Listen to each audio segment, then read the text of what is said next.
वहाँ पे एक लॉ है कि जो बंदा जिस शहर में फ़ौत हो जाए, चाहे बादशाही क्यों ना, वहीं दफन होगा, मैयत ट्रैवल नहीं करेगी। तो मेरे दादा जान और फैमिली के लोग मौजूद थे।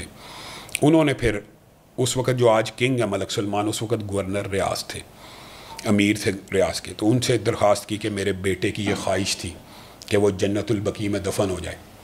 तो उसने कहा ये हमारा लॉ नहीं है, लेकिन ये इतना बड़ा आदमी है कि आप इसकी ख्वाहिश की तकमील के लिए हम इस लॉ को तोड़ते हैं। तो फिर रियाज के मिलिट्री अस्पताल में इंतकाल हुआ और रियाज में उनका जनाजा शेख इब्न बाद उस वक़्त के ये मलिक सलमान वगैरह ने भी पढ़ा।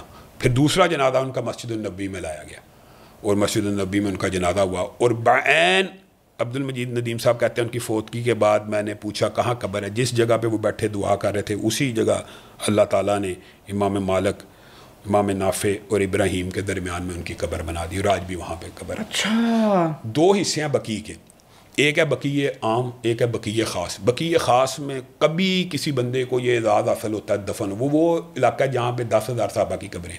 एक बकी आम है जहाँ पे हर बंदे को वो दफन करते हैं और 5-6 साल बाद कब्र बदल देते। और अल्लाह का करना ऐसा हुआ कि मेरे दादा जान की भी वफ़ात रियाद में हुई और उनकी कब्र भी जन्नतुल बकी में बनी। और मेरा तो कुदरती तौर पर, मैं मदीना यूनिवर्सिटी में पढ़ता है, बेटा पैदा हुआ तो उधर ही उसकी डेथ हो गई, तो वो भी अपने दादा परदादा के साथ जन्नतुल बकी में दफन हो गया।